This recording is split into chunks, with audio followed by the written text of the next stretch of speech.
Hello and welcome back to the Superhero Kill Count. I'm your host Miles, and today we're taking a look at 2010's Iron Man 2, the sequel to the movie that started it all. Audiences now and at the time tend to agree that this is definitely the weakest of the solo Iron Man movies. It's not really bad per se, it's more just of a retread of the first Iron Man. Aside from the kidnapping and the cave, we're still following Tony as he learns to be less selfish, still watching him be a dick to basically everyone he meets, and still watching him fight an enemy that is essentially the same as himself. Now I know they say that the best villains are the same as their hero counterparts, but this is taking that just a little bit too literally.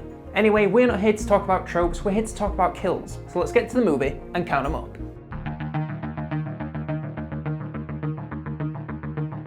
The movie begins immediately after Iron Man 1 ends, with us hearing Tony's unmasking over the title cards, but instead of being in Miami, we're in Moscow, where Anton Vanko, played by the late Yevgeny Lazarev, is laid in bed, watching the news unfold. He calls out to his son Ivan, played by Mickey Rourke, who isn't quite a Ken doll yet. He goes to his father, who says that Ivan should be Tony, but all Anton can give him is knowledge, and then he promptly dies. Ivan is obviously devastated by this and takes a hefty glug of vodka before screaming to the heavens, then setting to work over some Stark Industries arc reactor blueprints, which are revealed to have been made by his father as well as Howard, Tony's father. This clears up why Anton said Ivan should be like Tony if he helped design what is now one of the most advanced pieces of technology in the entire world. Why are they living in a dingy apartment when Stark has a beautiful mansion? It seems like some unethical business practices might have gone on. As the titles play, we see a montage of Ivan crafting his own version of the arc reactor, proving that Tony isn't the only one who can make things happen with a box of scraps. With this and a classic Iron Man hammer swing, we have our title card. Jumping to 6 months later, we cut to Tony in the suit, leaping from a cargo plane to land at the Stark Expo, where a crowd and dancing troupe are all waiting for him, telling us he's clearly enjoying the hero life he's found himself in.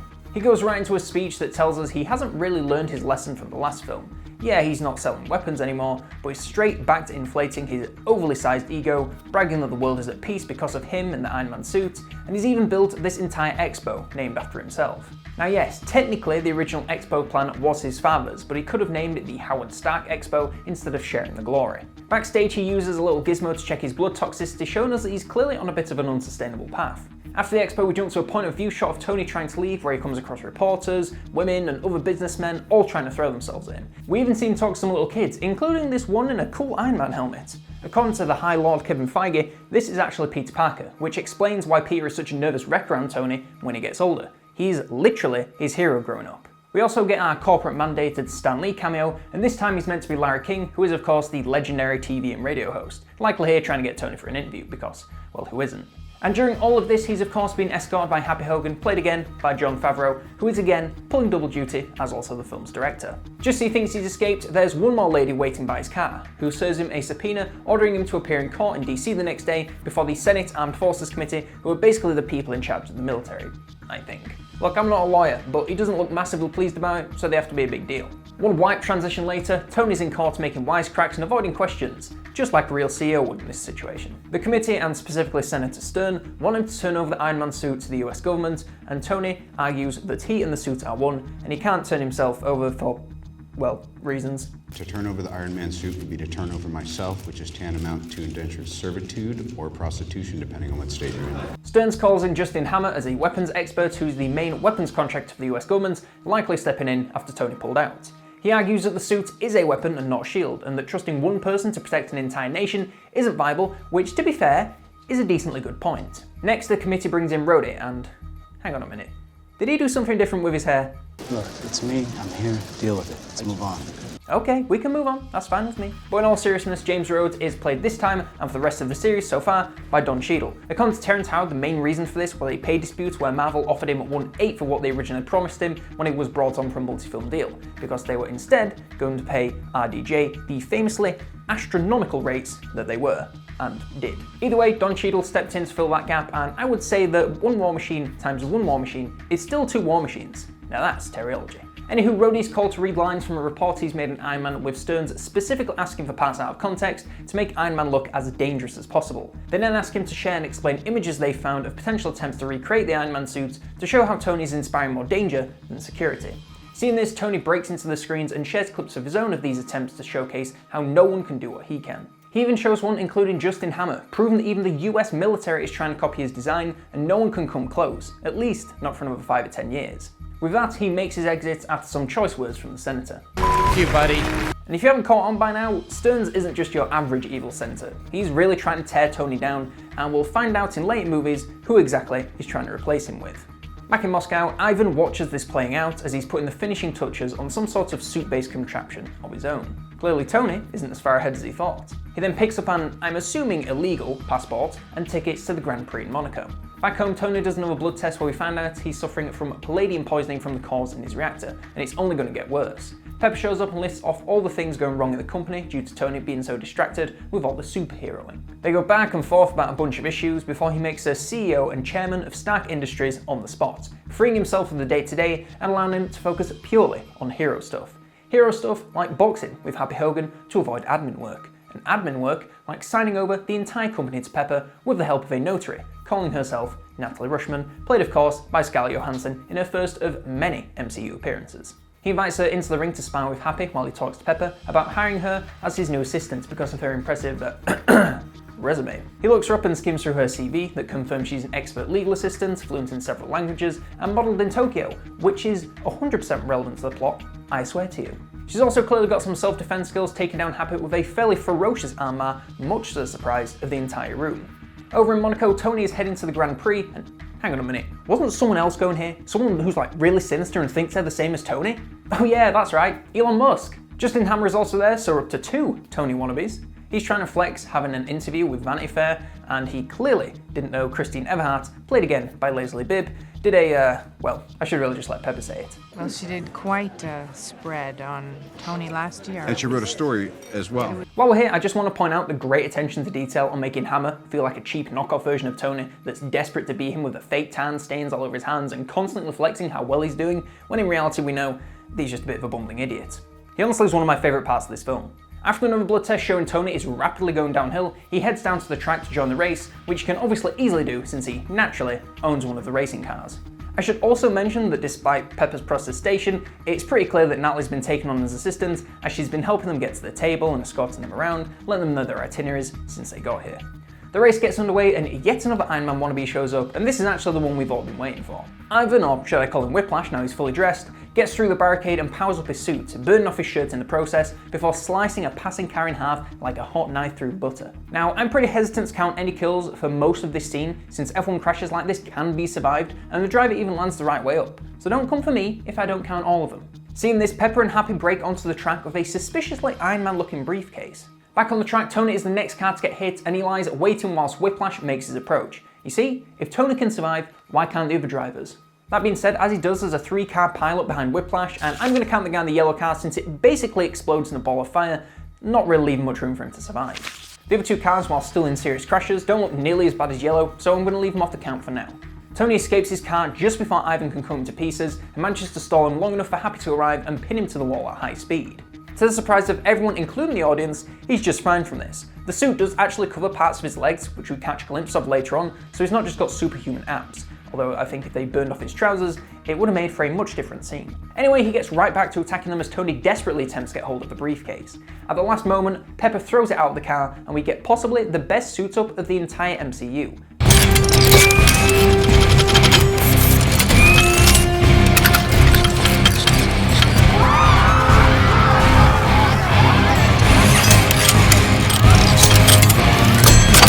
Now it does beg the question that the case had to have weighed the same amount as the suit, so it should be basically impossible to lift, unless there's an alternate lightweight suit, but to be honest, if I get upset with the weight of things now, I'm going to lose my mind in later movies, so let's just move on. But also it does have this extended suit up, and Ivan Khan just sits there watching it happen, but I digress. Now he's suited, it's a little more of a fair fight, so fair in fact that he's kind of losing at the start. Though once you remember that he's just been through all of this and has basically never fought anyone close to this power level since Ironmonger, he's not really used to having to try.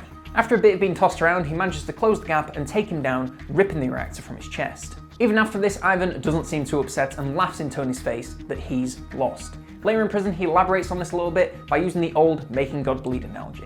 Tony's been acting like he's God, standing up to the terrorists and US government alike, without really seeing any consequence. Ivan might not have beaten him, but he did give him a run for his money and prove that Tony isn't the only one that can build tech like this.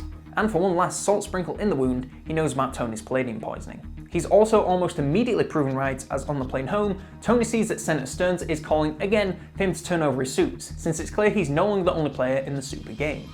And to make it worse, one scene later, Ivan's able to escape prison with the help of a mysterious benefactor. On his way out, he takes down another prisoner who's going to be his body double to avoid suspicion. But this doesn't look lethal, so he's not going on the count, at least not yet. He also comes across a guard, and this one he for sure kills with a classic neck snap. And immediately after this, the potato C4 goes off, and we can now put our prisoner onto the count. Chronology is important, guys, even if it's just a few seconds. He's then apprehended by 2 guards and thrown in a van to meet his saviour, who turns out to be Justin Hammer, dun dun dun, in all its fake tan glory. Yet it turns out during the attack on the racetrack while everyone was horrified, he was seriously impressed by Whiplash and thinks together they might be able to take down Stark for good. They have a quick discussion and Hammer offers to provide Ivan with resources so he can take another shot at Stark, and this time not only take him down, but wipe out his legacy. During this scene, Ivan speaks some Russian, and of course Hammer is too cheap to get a translator and doesn't understand it himself, so has no idea that he's not actually saying "very good man," but is actually saying something along the lines of "I'd rather die than keep living here." Clearly he's not too fond of the Orange Man. Nevertheless, they come to an agreement, but there's just one thing missing. I want my bird. I can get you a bird, I can get you 10 birds. I want my bird. So yeah, during the montage, he was shown to have a pet bird, so if he's going to work for Hammer, he wants his apprentice there to help him. Let me tell you, having an apprentice to help you create things can be a big help. Back in Miami, Tony is hiding in the Batcave, his basement, doing some research into Anton and Ivan Vanko. Anton was a Soviet physicist who defected to the US to work with Howard, but then was sent back to Russia after being suspected of espionage. Ivan kept up the family tradition by selling plutonium to Pakistan, so it's pretty safe to say that neither of them were on the most ethically sound of grounds. Rhodey shows up to give him a bit of a bollocking and let him know that the US government is coming for his suits even harder after the events in Monaco.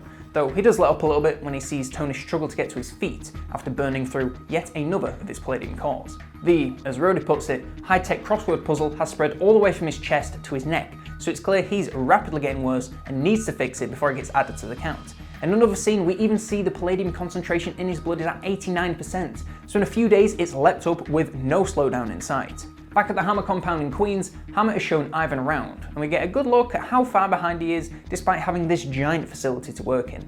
The suits are shoddily put together, the software is, as Ivan puts it, shit, and Ivan can hack into it in moments. I really do enjoy Hammer in this movie because of how polar opposite it is to Tony despite wanting to be a better version. Tony does all of his work in a basement at home. Yeah, it's a high-tech basement and he's got robots and stuff, but Hammer has this whole facility and can't even come close, at least not without a lot of help. Meanwhile, Tony's getting ready for his birthday party and contemplates cancelling it altogether before giving into the bottle and having a massive blowout, just like he would have done before the events of Iron Man 1. The only difference now is he's partying in the suit, making his reckless behaviour even more dangerous than usual. Now this is all in reference to the Demon in a Bottle comic, which saw Iron Man spiral into alcoholism and push everyone away from him as he just got worse and worse. This comic was the first appearance of Justin Hammer and even featured a team including Whiplash working alongside him to take Tony down. This movie isn't a play-for-play retelling of the comic, but for sure uses a lot of elements from it. Back at the party, Rhodey shows up and tells Pepper to shut the party down or he's going to do it for her.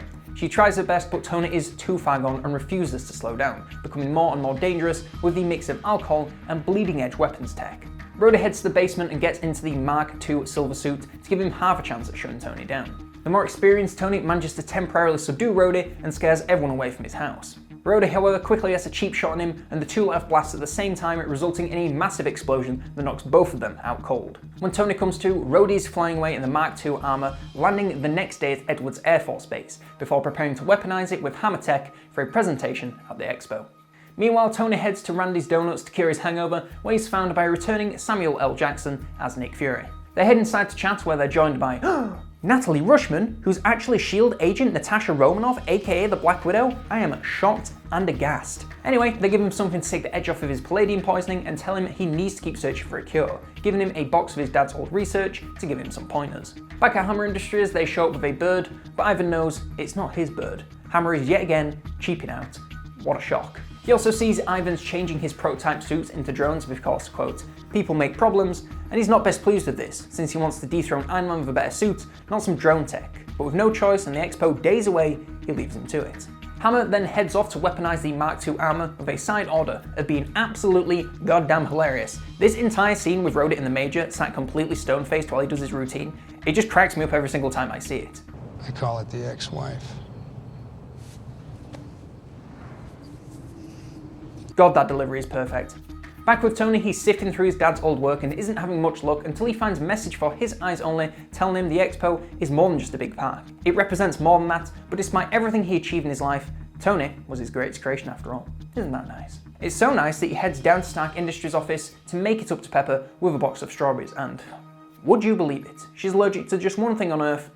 What are the chances? Pepper heads out, but it wasn't a wasted trip after all, as Tony spots the scale model of the Expo and gets a thought, so brings it back home to take a closer look. He takes a scan and manages to use it to create a new element left behind by his father. A new element that, according to Jarvis, should serve as a replacement for the palladium in his chest reactor if he's able to create it. He gets to work remodeling to build himself a prismatic accelerator, with a little help from Coulson and a prototype shield to keep things level. I wonder who that's for. He fires it up and, after a touch of property damage, manages to create his new element and successfully place it into another reactor to begin testing. Back with Ivan, he's also working on a reactor core, though not of a whole new element. Hammer calls him with Senator Stearns in earshot, clearly aware that he's working with a terrorist and not really giving much of a shit. Imagine that from the US Senator. This truly is a fictional movie. Ivan says the drones will not be ready to fly or shoot for the presentation at the Stark Expo and will only be able to salute. Clearly, with the new whips he's making, he's not had time to work on the drones as much as he promised. Or at least, that's what he's telling Hammer. Hammer and some goons go to confront him about this, and he doesn't really seem too bothered, laughing at him and the guards, even when being threatened with his life. He again speaks in Russian, telling Hammer he talks too much, but someone should really tell him that that's Sam Rockwell, that's not John Cena. I said you talk too much. Oh boy, you never shut up. Hammer leaves 2 guards to keep Ivan in check, but one scene later he's calling Tony with blood in his hands and 2 bodies hung from the ceiling, so I think it's probably safe to assume that they're done for. Ivan threatens to wipe out his legacy and take revenge for his family, and it sounds like it's happening soon. Tony attempts to trace the call but only gets the rough area of Queens, but this is enough for him to put 2 and 2 together and work out that he's working with Hammer and is likely going to attack at the Expo that night. That's enough for him to throw the new reactor straight into his chest without completing any tests, and lucky for him it seems to be working, with the crossword puzzle rapidly disappearing. Later at the Expo, Pepper arrives to see Hammer dance his way on stage, and I just love this man. I'm so sad he's only in this movie, because he really is so much fun as just a shitty version of Tony. At the start of the movie, as Tony landed, he was surrounded by Iron Man dancers, whereas Hammer feels the need to do the dancing himself. It's just such a great comparison. Anywho, he gets to his appropriately cringy presentation, showcasing his line of hammer drones built by Ivan, of course being headlined by Rhodey in the now fully equipped War Machine armor. Tony shows up in his new suit, powered by the brand new reactor, and tells Rhodey that Hammer is working with Vanko and some serious shit is about to go down. And sure enough, moments later, Ivan hacks into all of the drones as well as the War Machine armor and takes full control, ordering them all to attack Tony. He takes the skies to buy some time and gets the action away from civilians, whilst Jarvis attempts to hack into Rhodey's suit. The chase leads them all over the Expo, including to save this little dude in the Iron Man helmet, who's the same kid from the start of the movie, so yet again, a very young Peter Parker. They attempt to take the fight away from the Expo, but Ivan starts attacking civilians at the park, so they're forced to come back and take the attention all back onto Tony. By some miracle, there's no loss of life, at least none that we see during all this. I guess Whiplash just wants Tony, so there's no point going for anyone else that isn't directly in his way.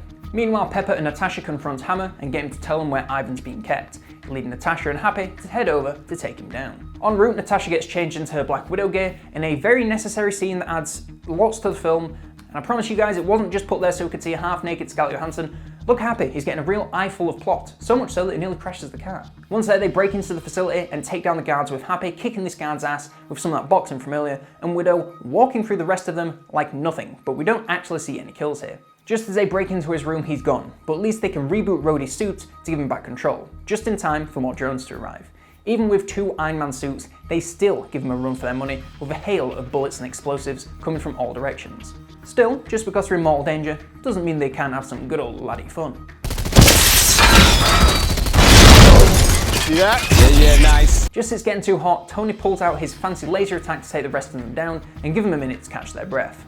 At long last, Whiplash shows up with his new suit with some much improved whips after his access to the Hammer resources. Rhoda goes to take him out of the ex-wife familiar, but predictably, it just pings off his armor and literally lets out a fart before falling to pieces. Man, you really can't beat Hammer for being at the peak of comedy.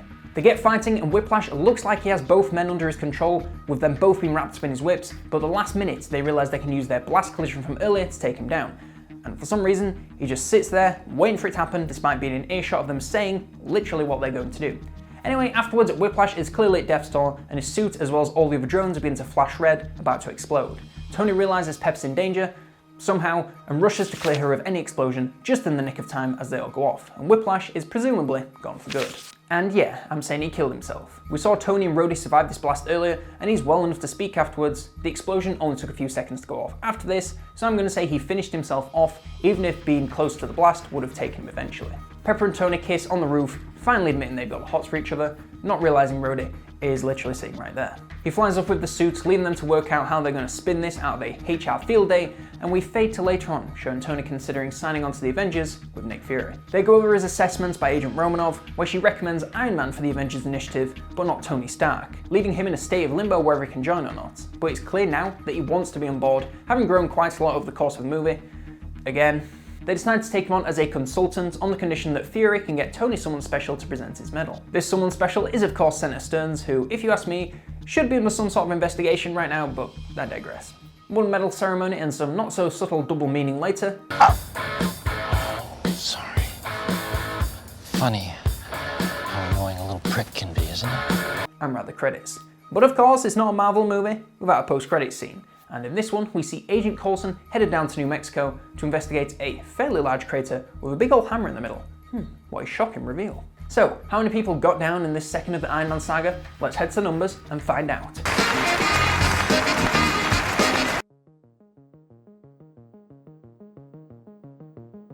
Seven people died in Iron Man 2, and with all of them male, that leaves us with the whole Tower of Blue. Compared to other movies in the MCU so far, it is by far the least, with less than a third of those that are in Hulk, and less than a ninth as many as are in Iron Man. Going over to our heroes and villains leaderboard, Iron Man surprisingly didn't add any to his total today, and the newly introduced War Machine also had a very clean first outing. Whiplash, however, put up a pretty meagre 6, placing him second to last, just above Ironmonger. And those Iron Man villains really need to get together if they want to move up the ranks. I'm going to give the Platinum Punisher for the coolest kill to the two guards Whiplash hangs.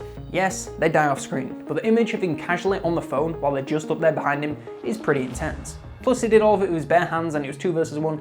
Guy clearly knows what he's doing. The Broken Bones Claw for worst kill can go to Anton Vanko, dying of natural causes. We don't even get any reason for it outside of alcohol abuse later, so it just seems like he dies to set the movie in motion. And finally, the Seal of Worthiness for the most heroic moment has to go to Iron Man saving Peter Parker, both for Iron Man and Peter. The kid stand up to the drone inspired by his hero Take Some Guts, and Iron Man pausing his chase to save the kid, and indirectly the many others Peter would save later. It's a great moment that I know stuck with me when I watched this when I was that kid's age. And yes, I am that young and now that old. Next time we have Thor, so if you like Dutch angles, the colour orange, and Anthony Hopkins doing Shakespearean growls, you're in for a treat. So subscribe so you don't miss it. That's all from me on today's kill count. Thank you very much for watching. I do hope you enjoyed. I'll see you in the next one, and have a super rest of your day.